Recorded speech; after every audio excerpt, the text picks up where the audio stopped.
ቲና ከጠፋችበት ወደ ቤት ተመልሳ መጥታለይ። እቤት ስትመጣ ግን የገጠማት ነገር በጣም ያሳዝናል። እሱም ዳንኤል ሌላ ፍቅረኛውን ይዞ መጥቶ ለካሌብ አባትና ለካሌብ እያስተዋወቀ ነበረ። ይሄንን ጉድ ቲና አታውቅም ነበር። እሷ በሌለችበት ግን ዳንኤል የካሌብ አባት ፍቅረኛህን አምጥተህ አስተዋውቀን ሲለው እሱም ደግሞ እሺ በቃ ካላችሁ አምጥቻ አስተዋውቃቸዋለሁ ብሎ ሄዶ እንደምንም ለምኖ ፍቅረኛውን ወደ ቤት ይዞ መጥቶ አስተዋውቋቸዋል። የካሌብ አባት ግን እስኪ አምጣትና ምን እንደሚፈጠር እናያለን። በጣም ቆንጆ አሪፍ ከሆነች እዚሁ እናስቀራታለን ይላል አባትየው። ካሌብ ግን እንዲ አባዬ ያመሃል እንዴ ጤነኛ አይደለህም ግን የሚል መልስ ነበር የመለሰለት። አይ እንግዲህ ዝም በል አርፈ ተቀመጥ፣ እሱ ባንተ ላይ ያደረገውን ድርጊትማ አንተም በሱ ላይ ማድረግ አለብህ። ስለዚህ አርፈ ተቀመጥ፣ እስኪ ልጅቷ ትምጣና ከዛ በኋላ እንወስናለን ይላል ማለት ነው አባትየው። ካሌብም ምንም ባይዋጥለትም እሺ መጀመሪያ ትምጣ ያስተዋውቀን፣ ከዛ በኋላ ሁሉም ነገር እናወራለን ይለዋል። ዳንኤልም ቀጥታ ፍቅረኛውን እቤት ይዞ መጥቶ ሰላም ካሉና ቁጭ ካሉ በኋላ የካሌብ አባት በደንብ እያጤነ እያያት ነበር ልጅቷን። ይች ልጅማ የምትገባው ለካሌብ ነው ለዳንኤልም አይደለም ብሎ ስላሰበ እሷ እግሯ ከወጣ በኋላ እንዴት ነው እንዴት አየሃት? በጣም ጥሩ ልጅና እርግት ያለች ናት። ስለዚህ ይችን ልጅ አንተ ነህ ማግባት ያለብህ፣ ከዚህ ከቤትማ አናሳልፋትም እያለ እንግዲህ ነገር ይጎተጉታል ማለት ነው አባትየው። ካሌብ ግን በጭራሽ አባዬ ይህንን ነገርማ እኔ ላደርግ አልችልም። እሷ ለእኔ ላትወደኝ ትችላለች። እንዴት ነው በአንድ ጊዜ ገና ስለታየች፣ በዛ ላይ ቤተሰብ መከበሪያ ነው። ሄድና አምጣትና አስተዋውቀን ብለነው አይደል እንዲያመጣት። እንዴት ብዬ ነው እሺ እኔ ታዲያ እሷን እኔ ለራሴ ላደርጋት የምችለው ይላል ካሌብ። እንግዲህ ይሄ ነገር ምንም ደስ አላለውም። አባትየው ግን ቲናና ዳንኤል ሲያደርጉት የነበረውን በሙሉ ልጆቹ ላይ መወጣት ስለፈለገ እልክ ማለት ነው፣ እልክ መጋባት። ለዛ ነው ልጁን እንዲያገባት እየጎተጎተ ያለው። ካሌብ ሳይፈልግ የዳንኤልን ፍቅረኛ ሊነጥቅ ነው እንግዲህ ማለት ነው። ቴናም ደግሞ ይሄ ነገር ለሷ ከባድ ነገር ነው። ይሄ ሁሉ ጥረትና ልፋቷ ቤቱ በስሟ እንዲደረግላትም ሆነ ሁሉም ነገር እንዲደረግላት እንትን የፋች ያለችው ነገር ቢኖር ለዳንኤል ብላ ነው። ከዳንኤል ጋር መኖር ስለምትፈልግ ነው። ይህንንም ደግሞ ለትሁት ካሌብን እንደማትወደውና ህይወቷን በሙሉ አብራ መኖር የምትፈልገው ከዳንኤል ጋር እንደሆነ ከዚህ በፊት ነግራት ነበረ። ትሁትም ደግሞ ይህንን ነገር ለእኔ ለምንድን ነው የምታማክሩኝ? ታዲያ ምን የሚመለከተኝ ነገር አለ? ይህ የእናንተ ህይወት ነው እንጂ የኔ ህይወት አይደለም የሚል መልስ ነበር የመለሰ የላቸው ትሁት። እናም ቲናም ምን አለበት አንዳንድ ጊዜ እንኳ ግግም ማት እስኪ ጥሩ ነገር መልሽ ብላት ነበር ያለቻት ማለት ነው። ትሁትም ያው የሚመለከተኝ ነገር ሲሆን በስነ ስርዓት እመልስልሻለሁ፣ ግን ይህ የማይመለከተኝ ነገር ስለሆነ አንቺ እያወራሽ ያለሽው እዛው ራሳችሁ ጨርሱ ብላ ነበር የመለሰችላት። እናም ሰላም ሰላም፣ ውድና የተከበራችሁ የቻናሌ ቤተሰቦች እንዴት ናችሁልኝ? ደህና ናችሁ ወይ? ሰላም ናችሁ ወይ? እኔ ሰላም ነኝ አልሐምዱሊላ። እንዴት ተለመደው ወደ ቻናሌ በአዲስ ቪዲዮ ተከስቻለሁ። ቤተሰብ ቆይታችሁ ከኔ ጋር ይሁን። የግፈኛዋ ሚስትና የሰራተኛዋ ፍጥጫ ከሚለው ድራማ ነው የመጣሁት። ዛሬም እንግዲህ ዳንኤል ሌላ ዓለም ውስጥ ገብቷል። ፍቅረኛውን እቤት ድረስ ይዞ በመምጣቱ ሌላ ችግር ተፈጥሯል። የካሌብ አባት ፍቅረኛውን በጣም ስለወደዱለት ለልጄ ነው የማደርጋት እያሉ እየተመኟት ነው። በዛ ላይ ደግሞ እሱ ሳይኖር ለምን ጠርተን አናወራትም ብሎ ከካሌብ ጋር ተመካክሮ ካሌብን ስልክ እንዲደውልላት ልጅቷ ጋር ካደረገ በኋላ እቤት እንድትመጣ አድርገዋታል።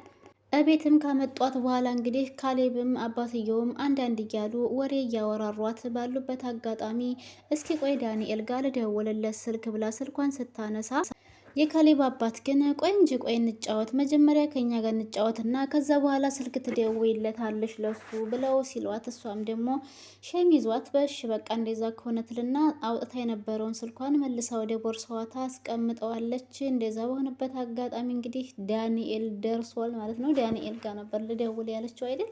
ዳንኤል ደርሶባቸዋል። እንዴት ቤት ልትመጣ ቻለች እኔ በሌለሁበት ብሏል። እንግዲህ የካሌብ አባትም በጣም ጥሩ ልጅ ነው ያገኘኸው፣ እንዳትነጠቅ የትም እንዳትሄድብህ ቶሎ ብለህ አግባት የሚል ንግግር ሲናገረው ከኔ ውጭማ ወዴት ትሄዳለይ ብለህ ነው?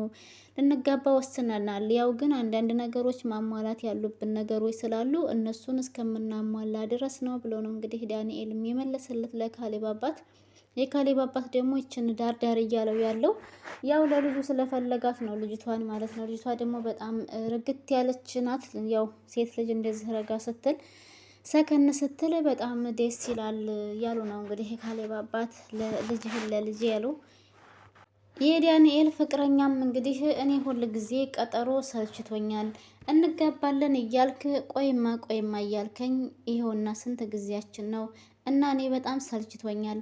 እንደውም የካሌብ አባት እሱ የማያገባሽ ከሆነ ሌላ ሰው እድርሻለሁ ብለውኛል ብላ ስታወራው ዳንኤል በጣም ይናደዳል። እንዴት ነው የሚያስቡት? ምን ማለት ነው ደግሞ ይሄ? እኔ ላገባሽ ወስን ያለሁ እያልኳቸው እንዴት ነው ለሌላ ሰው እድርሻለሁ ብለው የሚሉሽ? ይላታል። አይ እንግዲህ እንደዛ ብለውኛል፣ መቀናቱ ነው እንዴ ታዲያ እያለች ዳንኤልን ታናድደዋለች ፍቅረኛው።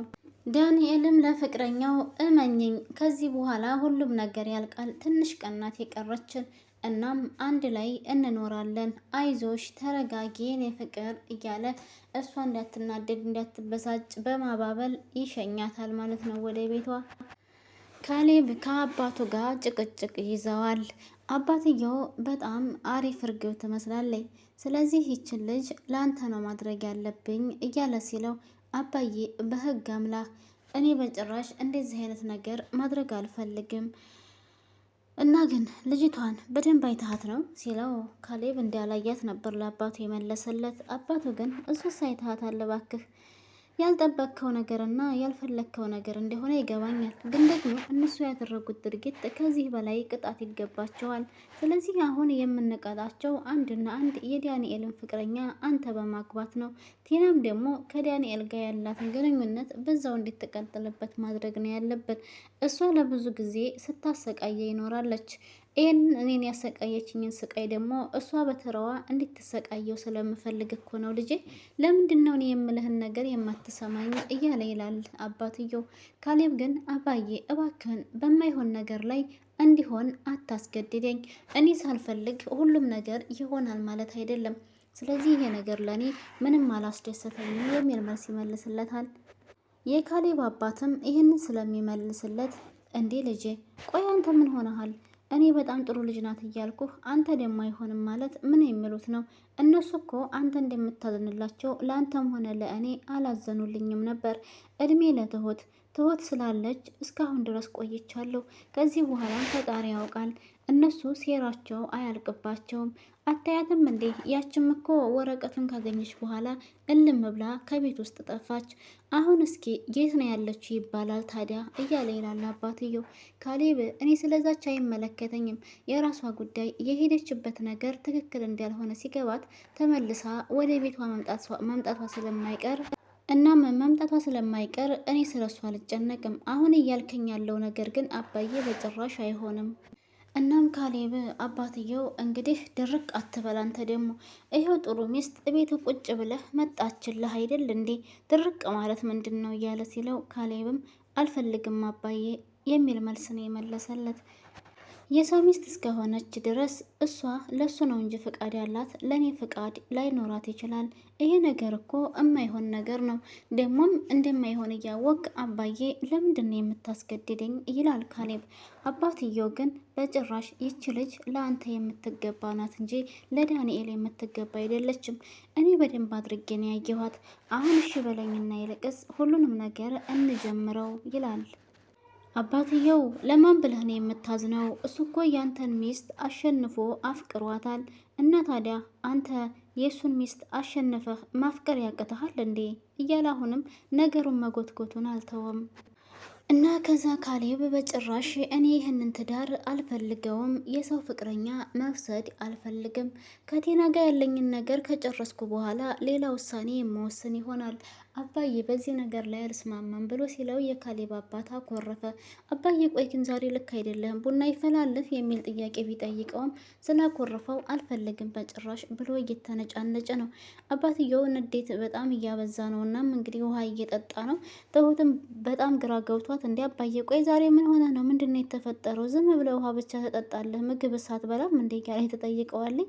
የካሌብ አባት ምንም እንዳልሆነ በቃ አልፈልግም እያለ ብቻ ነው የሚመልስላቸው። እንግዲህ ልጅ ለምን የዳንኤልን ፍቅረኛ ነጥቆ አላገባም ብሎ የካሌብ አባት እየተነጫነጨ ይገኛል።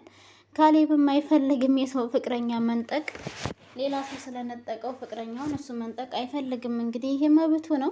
ቤተሰብ እንግዲህ በቀጣይ ክፍል ደግሞ ምን ይፈጠራል የሚለውን አብረን የምናየው። ለዛሬ እዚሁ ድረስ ይበቃናል። ከተመቻችሁ ላይክ፣ ሸር፣ ሰብስክራይብ ማድረጋችሁን አትርሱ። ለነበረን ቆይታ ከልብ አመሰግናለሁ። በያላችሁበት በያለንበት አላህ ሰላም ያደርገን፣ ሀገራችንንም ሰላም ያደርግልን፣ ከክፉ ነገር ይጠብቀን እያልኩ ሰናበታችኋለሁ። ባይ